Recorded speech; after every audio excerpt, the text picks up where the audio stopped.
at midnight, and maybe you'll fall asleep, maybe you won't, but you get up sometime in the morning and you do your morning show. What time is that usually, or does that vary? So my mornings start usually about 4:30 if I hit snooze. I stop by the coffee pot. I come up here in my studio, and It's not even light at 4:30. No, it's not. It's really hard in the wintertime. But so I come up here in the studio and drink my coffee, do a little show prep before I go on the air, and then at 6 o'clock we push the button and go live. Well, what is show prep? Are you doing air squats or what? No, show prep is I warm up my voice, but show prep is basically getting everything in order. What am I going to talk about segment to segment? Okay. Yeah. Warming up your voice. I'm not doing that here. Why not? Well, people that know, doing voiceover work is like being a singer. And a lot of people will look at me and go, that doesn't sound like you. And of course it doesn't, because that's a performance I'm putting on. So when you warm up your voice, which is very difficult in pollen season, you do vocal exercises. I'm not going to do them because you look like a mad person doing them, but they're very good for your voice. It's okay. You fit in with the people. No, in Chatham County. No. I'm not going to do it. Because it's somebody. How long do these warm-ups last? I usually probably spend. I'm supposed to spend 10 minutes, but I use probably 4 or 5 minutes doing it. And how loud does it get? It's not particularly loud. It's about breathing and opening up your mouth. And I'll tell you one exercise that I do, especially with my stammer. See if I have a pen right here. Basically, if you have a pen and you're trying to read something clear, I'm not going to do it because I have to put it in my mouth. Yeah. Here, so this is a pencil. So if you're reading a script, and in the morning people are tired, so when they're reading a script, they tend not to open their Yeah, that's mouth. because you go to sleep at midnight and wake up at 4:30. Of course you're tired. So they kind of get lazy mouth. So what you do is you read a script like this. How now, brown cow? How now, brown cow? How now, brown cow? You take it out and then you say, how now, brown cow? And your mouth is over-enunciation, is perfectly enunciating the words because you've opened your mouth a little bit more. You sound like the guy, what is it, Ving Gang? Have you seen him? He talks about public speaking, about how enunciating is very important, how not to go high when you finish off a sentence. And the other thing for radio guys and voiceover guys, projection is difficult because we don't speak loudly. We speak on a microphone with headphones on, so we control our voice there. Now, how close to the mic do you speak? Because you see some guys that look like they're just about eating the mic. Well, it depends on. I have a really good mic, so I'm usually about this far away from the microphone. Can I show you that? About this far away from the microphone. Okay.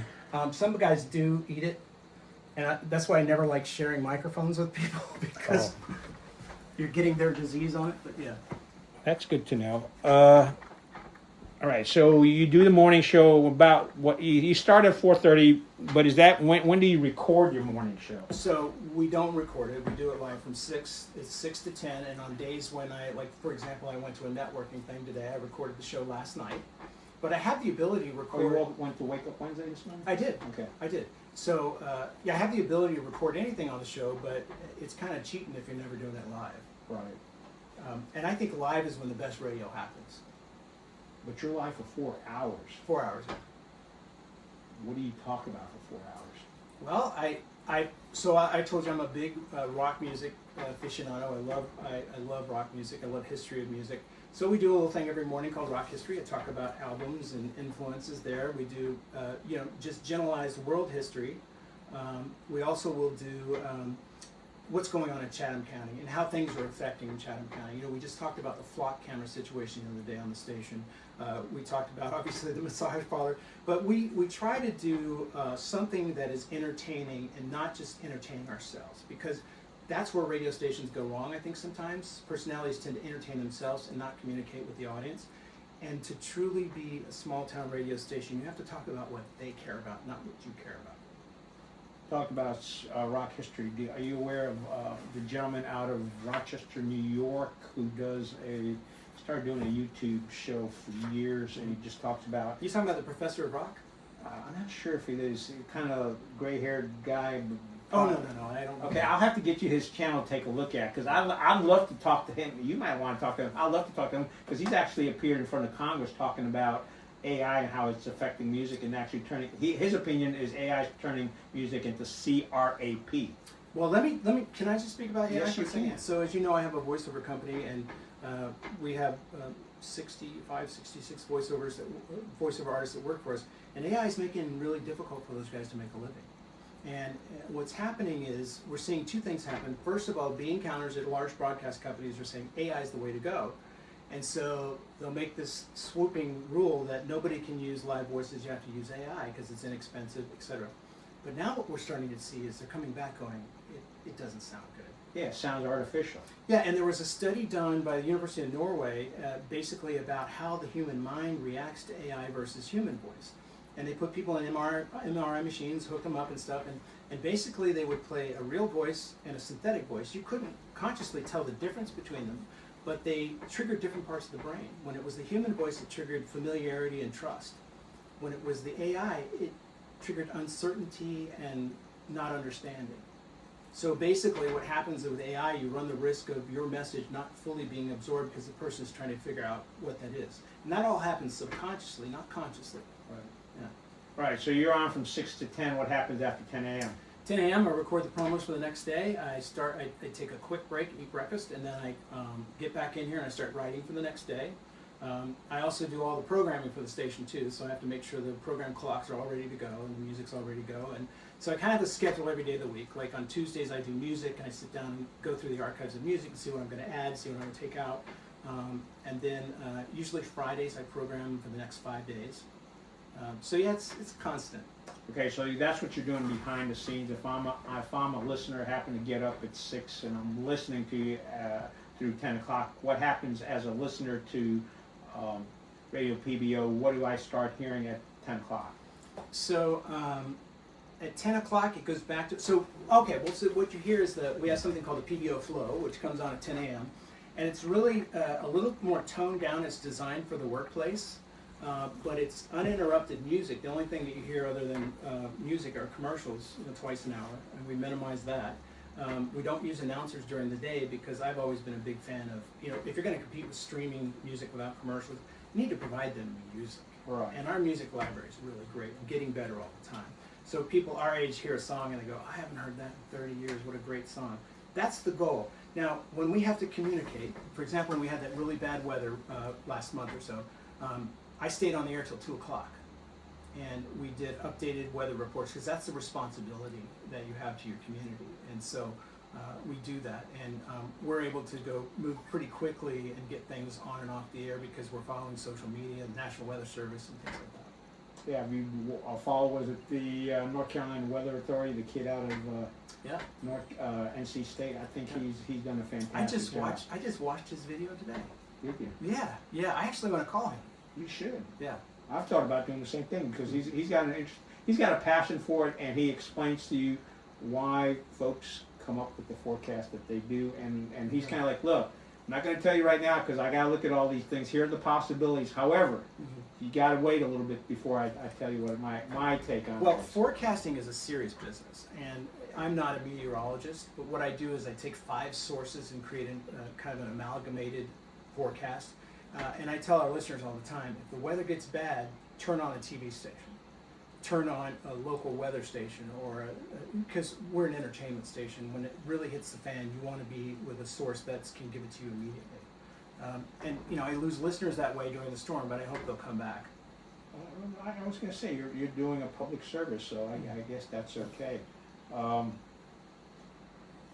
Okay, so you're doing, and you mentioned, I think when we were talking about the CDs, I'm going to put that one out of place, what's your library up to, and how, when you're programming your music, how exactly are you deciding which songs are going to go in what sequence? Like, I follow the charts, and, I follow the charts, and I also, sometimes it's gut. I hear a song by an artist that probably didn't get a lot of airplay, but it's a quality song, maybe a song back in the day I thought they should have been playing. And I'll add that, but that's a minimum. I do like that oh wow factor when people hear artists they haven't heard in a while and go, oh wow, that's awesome. But so we have a very diverse library. It's about 5,000 cuts now, a little over 5,000, and we carry everything from jazz, Louis Armstrong, to Foo Fighters, and everything in between. And we use those things in particular times. On Sunday morning, we have a devotional show called The Common Thread, and that uses contemporary Christian music, which is really excellent. The music is amazing. And then we have the jazz brunch with Marcus Reed, and that comes on at 11 to 2, and that's all. I love that. That's all great jazz, old jazz, new jazz, all that stuff. You said you follow trends, so you're not following the newest stuff, or are you? Or are you picking from the newest stuff?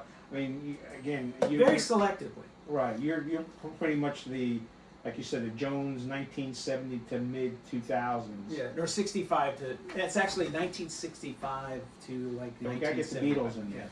Yeah. Well, we do play Beatles. I played Taxman this morning since it's tax day. But yeah, the thing is sometimes 2000s music. Look, I like a lot of the music that's come out now, but sometimes it's very hard to mix with a Creedence Clearwater Revival. So that's the battle I have constantly, is how I can come up with an algorithm to mix that music so it doesn't sound like a train wreck.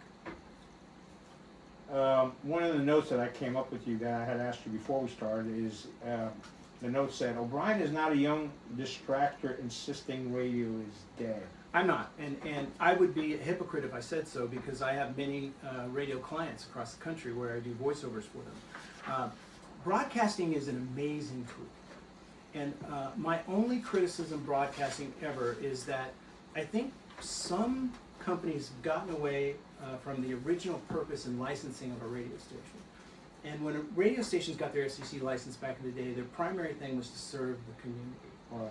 And as radio has become, and this happened during my career, it became more and more corporate, laws got passed where you could have multiple radio stations. And so what often happens, you focus on the bottom line and less on the community. And there's like, for example, I'll call it Capital Broadcasting in Raleigh. They're an excellent company. They focus on their community. They have radio and TV, and they're one of the great broadcasters. Yeah, they run high school OT as well. Yeah, and they're one of the great broadcasters. They follow the rules. But then you have other broadcasters. I won't mention them. You'll know who they are. But they're programmed out of Dallas or Los Angeles or Chicago, and oftentimes they're using a disc jockey who's in Las Vegas and doesn't know anything about your community. And so I just kind of look at it from the point of view of authenticity. If I'm going to be a community station, I have to live it. I have to eat in the restaurants. I have to shop in the stores. And I don't think you can do that in corporate radio anymore. Yeah, plus the cost structure is different doing it the way you're doing it. You don't have to buy the hardware, you don't have to buy the tower, you don't have to buy the same kind of facilities. Mm-hmm. And that's the same true of the news industry, where print papers cost, the cost structure is different, and you're getting content out quicker the way you're doing it versus... Yeah. Well, it's a minimum. The investment to do streaming is a minimum. You still have to have good equipment, and you have to have systems to back yourself up. I mean, to give you an example, 30 years ago, I built my first radio station for a gentleman who wanted to be. I was his program director, and he gave me the task of rebuilding the station, and we went from being analog to digital, and that cost us probably $1.5 million just to reface the station, and that's nothing like that now. Okay, you said reface. When you say reface, when I say reface, it's like taking out the analog equipment, putting in digital equipment, redoing the studios, microphones, maybe upgrading the transmitter, things like that. Okay. What was the official start date of Radio PBO? He asks me all the time. So the official start date was actually Valentine's Day, and because we were such a lean operation, it was going to be January 1, but you just start doing this, you realize I've got a mountain to climb before I get there, and we're still working every day on it. Yeah, the Scrum method. What have you seen, or whether it's yourself or equipment-wise, or anything in general, what have you seen as the biggest improvements you've started since February 14th till April 15th? I think it's that public recognition. That's changed a lot. I thought you didn't want to be publicly recognized. No, of the station. Oh, of the station. Okay. So what I mean by this that, guy's running around with a Radio PBO outfit. Yeah, well, I got to market it. The thing is that when we first started running the station, people were like, not really sure. It sounds like a good. I don't know. And just last month alone, our listenership grew by 30%. Okay. And that's a really good thing. That means people are starting to tune in. People are starting to listen longer. In radio and television, they use time spent listening. It's different in streaming. It's total hours listened, or total. Yeah, so we look at it a little different way. But I'm starting to see those things. I've been very fortunate to be the media sponsor at the Mosaic Summer Concert Series, which is huge for us. Yeah, we did. We sat down and talked to Savannah about that, and that actually starts the 17th. we're not as big a sponsor as you are, but yeah, I think what she's doing there is great. They sold out twice last year, and I think they're going to sell out more this year as well. I'm having more fun. When I was at DC 101 Washington, D.C., we through one of the biggest outdoor concerts every year on Pennsylvania Avenue. We blocked off 6 blocks of Pennsylvania Avenue. And I'm having so much more fun with this event than I did with that, because this feels really personal, because it's my hometown. Well, the interesting thing is they did block off, we talked about 6 blocks, they did block off 2 blocks of Pittsboro for an outdoor dinner. Yeah. And which was a great event, but because actually that part of the road belongs to the NCDOT, not the town, you have to jump through a whole lot of hoops. And then we ran into COVID, so they haven't done that. You know, I saw a picture of that event, and my first response was, boy, somebody's going to start singing, I like to give the world a Coke. It was that kind of really amazing shot. You're like, wow. I was there. Actually, my son helped do the video for it. I took pictures, and he put together. He edited some stuff because, as I mentioned, I just don't have time to do editing.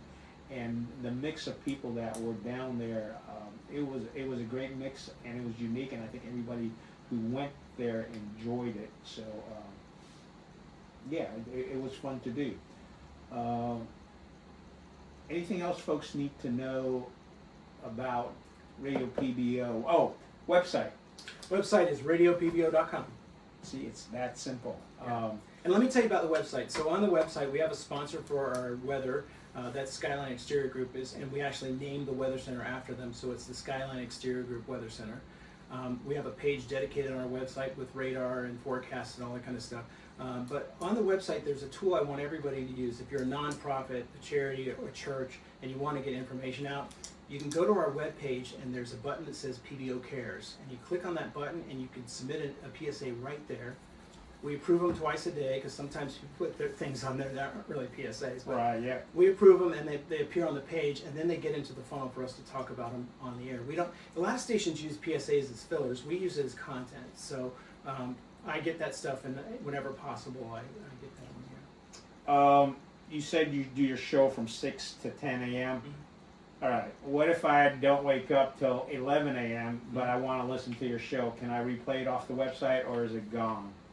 Well, it's a live show, so it's kind of gone, but that's not a forever thing. And you know, as we improve and grow and have more advertisers, we can afford more bells and whistles. So, like for example, we'll put best of shows on. As a matter of fact, like this Friday, I'm doing an interview. It's actually a command performance of an interview I did 2 weeks ago with an author named Lizzie Pardue, and she's from Fuquay, and she's a folklorist. And amazing interview. And so we're actually going to run that on Friday again this week, so because people ask for it. So that'll be in the 9 o'clock hour on Friday. But yeah, there are things that we've done that I'm really proud of. Our Common Thread show gets a lot of feedback. We're going to start publishing those online. We have a new show that's called Sunrise with Tim Simons, and that's basically a wrap-up of all the news stories that we covered during the week. And it's turned into a 1-hour magazine where he does commentary and talks about that, and that's really great. And like I said, you know, the ideas are endless. It's the hours that are holding me back. Yeah, I run into that situation sometimes as well. Mention your different shows that you do. Is that posted on your website where? Yep, it's on the website. And so I'll just run down the list real quick. Sure. So we have the O'Brien in the Morning Show. We have the PBO Flow, which is at work listening. Nighttime gets a little heavier, a little rocker for the rockers, a little heavier at night. Overnight we have a show called The Cat Show, and The Cat Show is super chill music. The Cat Show. Yeah, and the host of that show, Cat, she's just the chillest person in the world. She's very soft-spoken, and it's perfect for overnights. And then on the weekends, we have, Sunday is really the big lineup. So we have the Sunrise with Tim Simons, then we have the Common Thread, then we have the Jazz Brunch, and then at 6 o'clock is my show again, which is the Rewind Rock Classic Countdown. Right. I'm going to bring this up because I've run into this with the Chatham Journal, especially on our Facebook page. You mentioned that you're geared towards Chatham County. That's what we try to do as well. However, as I mentioned several times at the Breakfast Club at 79 West, we're now averaging over 1 million views a month. Mm-hmm. And you mentioned being able to look at algorithms. We're finding about 30% of that traffic is coming from outside Chatham County and the surrounding counties. You mentioned. I think that's a good thing, though. I think it is too, because people are paying attention. I mean, Disney just released this morning a press release about their new Asteria Clubhouse Yeah.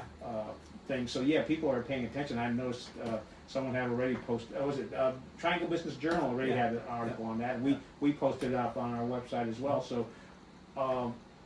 So not only are you concentrating on what stuff is going on in Chatham County, but you're trying to educate folks from outside the county. So as to what's typically going on. in the morning when Adam does his newscast, he does a local story, 2 or 3 local stories. He'll do state stories. He'll do international stories if they're pertinent, and he'll do national stories, always at least one.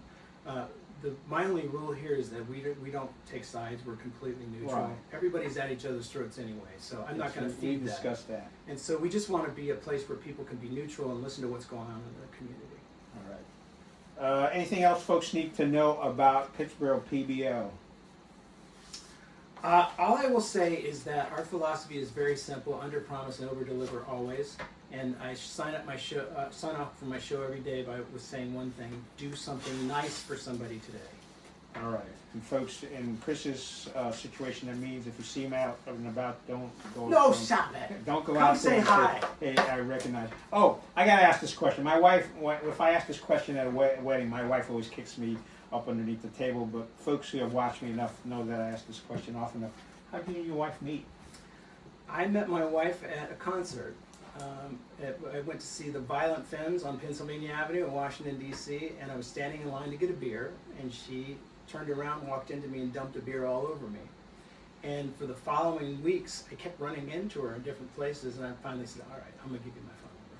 And I was a Wait a minute, you said you were going to give her your Oh, phone well, number? vice versa. Oh, I'm gonna give you okay. a phone number. But I was a single dad at the time, so I was the president of I Hate Women Club because I'd just gotten a nasty divorce. So, but I ran into her, and I will tell you something. Tell me something. I think God gives us amazing things in life, and my first wife gave me a beautiful daughter, but my second wife gave me a life.